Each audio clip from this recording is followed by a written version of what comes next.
Hey, what's going on guys, I'm Primal Liquid and welcome to my Megadimension Neptunia V2 Tips and Tricks guide. Okay, so this tips and tricks video is basically going to range from tips that you can do right at the start of the game, because obviously Megadimension Neptunia is one of the harder games in the series, especially at the very beginning of the game, and it can be quite unforgiving. So a few of these will make your life much easier towards the start, and then we'll slowly progress up towards the end game tips like the best way to reach level 99 and how to earn an unspendable amount of credits in about 5 minutes.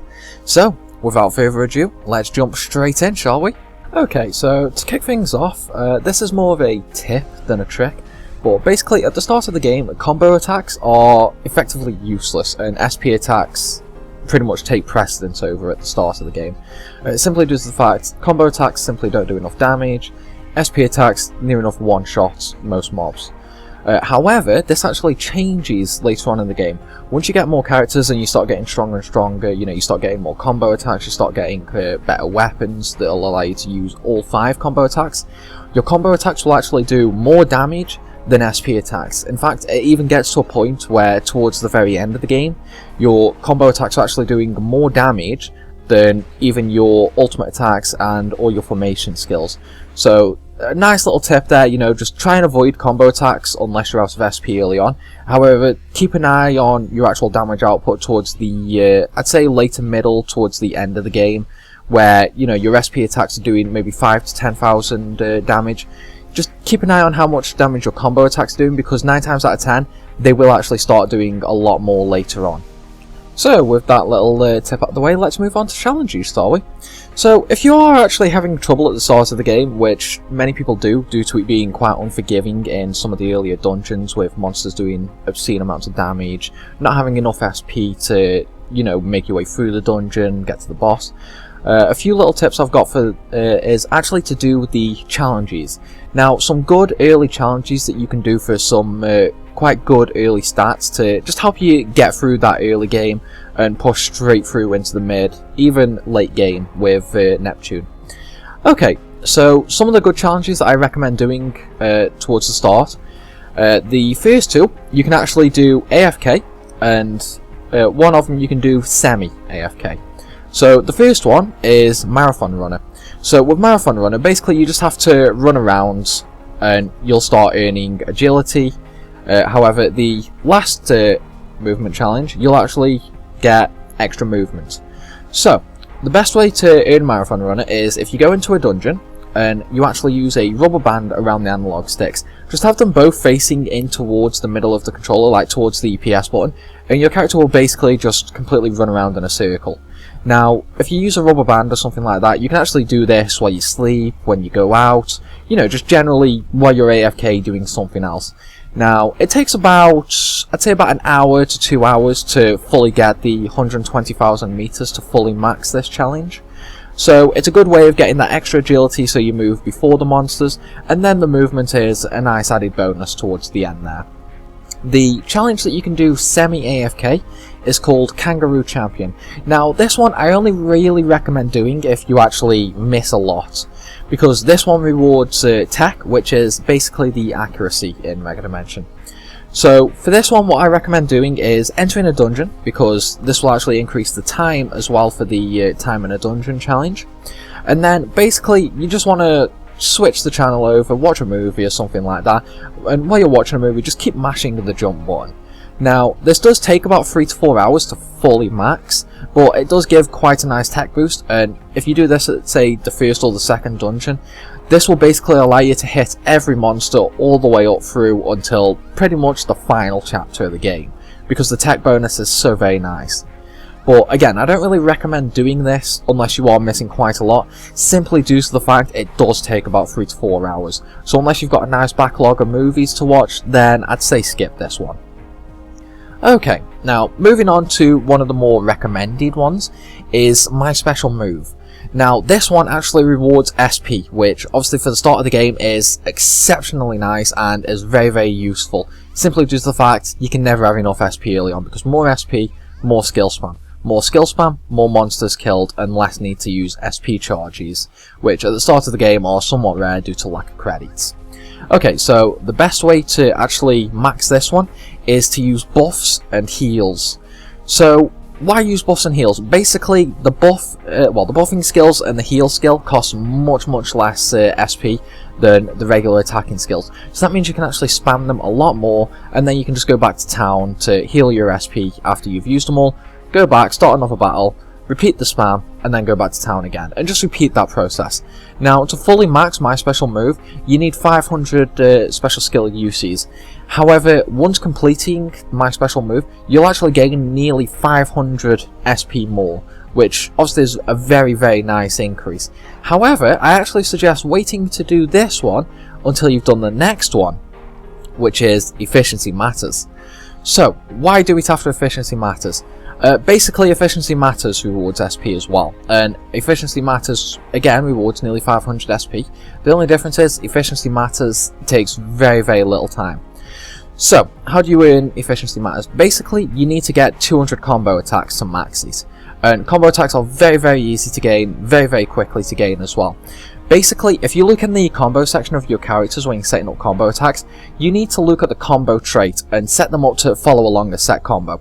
So, for example, with Neptune, if you have Zanber as the first standard attack, and then you set up double Zanber just after that for your second standard attack, that'll actually result in 2 combo attacks. You'll have your very initial standard attack from the weapon that you're using, and then Zanber will combo off of that, and double Zanber will combo off of Zanber, simply due to the combo traits. Likewise for Nepgear, you'll have her normal standard attack. Her Magna Slash will combo off of her normal attack, because Magna Slash can combo off any standard attack. Excuse me. And then for the second attack, Rush will actually combo off of Magna Slash, simply due to you haven't used a single power attack. Now, this takes about 30 minutes per character, give or take. Some characters are a little quicker than others, like Neptune, she is exceptionally quick. But, as I say, I mean, Efficiency Matters is very useful early on. It rewards nearly 500 SP, which, obviously, early on, you know, you can't get enough SP. This is one of the ones that I do seriously recommend doing in the first dungeon, simply due to the fact the second dungeon can be a little unforgiving. Okay, so moving on to the final challenge is Pass the Baton. Now, this one is give or take for if you want to do it or not. It basically rewards you with luck, which increases the chance you'll get critical hits. Now, this is only my conjecture, but I think it also increases the dodge chance, because I noticed as my luck was getting higher, I was actually dodging more and more monster hits. But that is purely my conjecture. I don't know whether that is true or not, so do take that a little bit with a grain of salt. Okay, so in order to pass the baton, you basically have to switch 300 times to max it out. Now, for this one, I recommend using Neptune and Nepgear, because those will be 2 characters that you use for a long period of the game. So, basically what I suggest doing is just coupling Neptune and Nepgear together, remove Uzume from the party, and any other characters that you might have unlocked from the party, go into the weakest dungeon that you currently have access to, and then basically just get a random mob encounter, kill all the enemies bar 1, and then just keep switching. But a good little tip that I've got for you guys is you don't actually need to hold X on the switch option. If you double tap X quite quickly, then you'll actually skip that little 3 to 4 second countdown and you'll instantly switch. Once you've switched, just defend, and then on your next turn, switch again. And this way you'll actually earn Pass the Baton for both characters, because both characters will actually be doing the switching. In terms of completion, it takes about an hour to get all 300 UCs for both characters, but due to the fact that you can actually earn this in one battle, that is quite lucky. Unfortunately, you can't really do this AFK, as you do need to pay attention to the turn order. Sometimes you will get an extra turn thrown in there because of the defending. But all in all, these 5 challenges will make your life so much easier throughout progressing through the game. But that's it for challenges, so let's move on to some good early game credit farming, shall we? Okay, so for this early game credit farming, basically you can do this from chapter 2 onwards, which is the hyperdimension arc, or the G arc as some people call it. And basically what you have to do at the very start of the chapter is you'll get to a point where you need to choose which of the 4 CPUs you want to play as. You do have to go through all 4 of them to progress through the story. However, for this credit farming method, it can only actually be done in Lowy until you've actually done all 4 of the CPU story events. So if you want to do this, then load up Blank's profile basically, and I don't suggest doing this straight away as soon as you're into Lowy. I actually recommend waiting until you've unlocked ROM and RAM, and you've also got a few levels behind you. Simply due to the fact the monster that we're going to be fighting has quite a bit of speed, and unfortunately he runs away on the first turn he gets. So I'd suggest doing this maybe around level 30, level 35, just so you've got that extra little bit of agility behind you, so you can get that first turn into killing. Okay, so basically in order to do this, the very first area on the world map that you start on actually has a random encounter with a monster called the Metal Gabacho, and it basically looks like a check. Now, this check doesn't always appear, but this check actually drops 10,000 credits when you kill him. You can also get a random encounter with a monster that gives you 10,000 XP as well. That's it's like a person sitting on a throne, but we're not really here for XP, we're after the credits. Now, the Metal Gabacho can be somewhat rare, so this is a little RNG dependent. I mean, sometimes I've gone 10-15 minutes without a single encounter, other times I've actually had 7 encounters in a row. So within the space of 2-3 minutes, I actually earned 70,000 credits. Now, with this, you can't actually do the method that I'm doing, where I'm just hitting X to start the battle, simply due to the fact I'm on a New Game Plus. What you would have to do if you're on your first playthrough is just move back between this part of the world map and another local area. So you can just keep moving back and forth between the two and getting into encounters that way. But all in all, this is quite a good way of earning some early game credits. I'd say if you do this for about an hour, you'll have more than enough credits to last you up until the best credit farming method, which is in the final chapter. So that's it for early game credits. Let's move on to the next step, shall we? Okay, so this next little tip is how to collect the cards for the Card Collector Trophy. Now, again, this can be done from the second chapter onwards, which is the Hyperdimension arc, and this will actually be done in Vert's route. So, if you go into Halo Forest, now every monster in the Halo Forest will actually be able to be part broken from the front, and each time you part break the monster, they have a chance of dropping the CPU pack. Now, the chances are quite rare, so what I suggest doing is actually using all the scouts with drop boosting effects that you have into Halo Forest, and this will just slightly increase the chance of getting the CPU packs. Now, there are quite a few cards to get, unfortunately. There are 17 normal cards, 12 rare cards, and 4 super rare cards. Now, this can get quite tedious. In order to get the Card Collector Trophy, you have to get at least one of all the cards. And, you know, I do suggest, well, I've got to say, I expect to spend a good 5 to 20 hours aiming for the super rare cards. However, there is a little tip I can offer you guys to slightly speed that up a little. Once you farm all 30 packs that you can currently hold, save your game, open all the packs, and if you don't get a card that you're after, then just reload your save and open the 30 packs again. And you can repeat that process to basically try and bypass the RNG in a way, so you can basically quickly get the 4 super rare cards. But even with this method, it still takes quite a while. But this method was mainly on how to actually farm the card packs, and as I say, Halo Forest is definitely above and beyond the best place to farm these. Now, if you're doing this towards the end of the game, you know, when you've basically done most things, you've got all the you've got all the scouts with the drop boosting effects. It'll only take about, I'd say, 10 to 15 minutes to get the full 30 CPU packs. And then to get the super rare card, I mean, sometimes it can take an hour to even get one. Other times, you know, you might get lucky and you might even get 2 in the same actual 30 pack openings. So, that's it for how to get the cards. Let's move on to the statues, shall we? So, for the statues, this is much easier and much quicker than collecting the cards. You only need 16 statues, and you actually farm these in Blank's route in the Hyperdimension arc, or in Lowy when you're towards the end of the game. The best place to farm this is actually in the Hex Grasslands. However, you do need the monster change on, and I do suggest only fighting the birds. Now, I don't suggest doing this right away. I do suggest actually waiting until you unlock ROM and RAM, simply due to the fact they have some area attacks, so you can quite quickly do this. Now, while fighting the birds, with monster chains on, you have to kill them facing them. So basically, you know, sort of face to face. And this will actually part break their masks, which have a chance to drop the chocolate eggs. Now, in terms of how long does it take to unlock the actual trophy, it is a little bit dependent on RNG, but typically, you know, if you can kill them quickly, once you kill all 4 sets of birds, you know, just leave the dungeon, enter back in, kill the 4 sets of birds, leave the dungeon, enter back in, and so on. While doing that method, expect to spend about 15 to 20 minutes to get the trophy. So all in all, it really is quite easy. However, this actually rewards a somewhat decent amount of credits as well. So if you're not actually quite strong enough to do the early credit farming method that I suggested earlier on in the video, then this is a nice alternative. Oh, excuse me. Then this is a nice alternative to actually do somewhat early on in the game. So, with the statues and cards out of the way, and the early game tips out of the way, let's move on to some end game tips and tricks, shall we? So, for the first end game tip, we're going to talk about leveling. Now, by far, the very best leveling method is the Big Metal Dogo.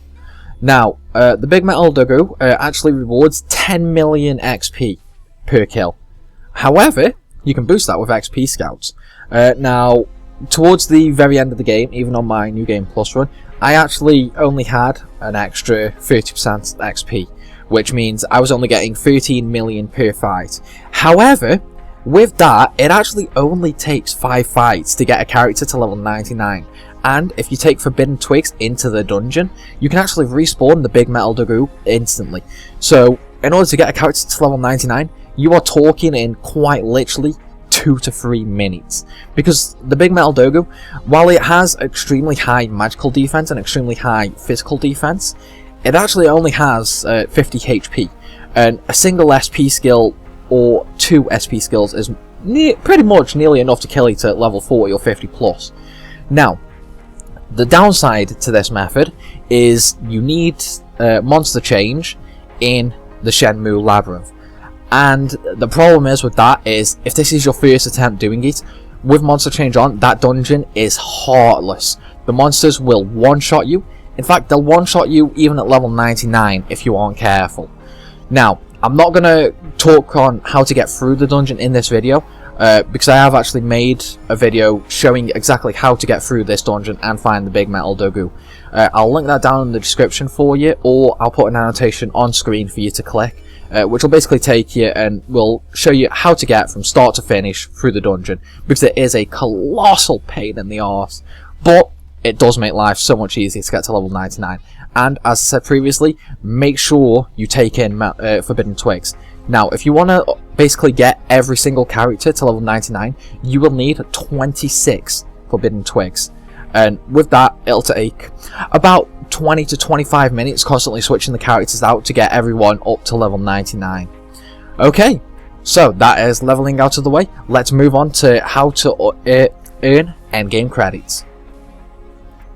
Okay, so for endgame credits, the above and beyond best method is basically the Delphinius processor, and I know I've just pronounced that absolutely terribly. You can butcher me in the comments for that. But basically, we're going to be earning 250 million credits. And I've done 2 playthroughs buying absolutely everything, and I've not even made a dent in the amount of credits. And, what's more, you can actually do this once per playthrough.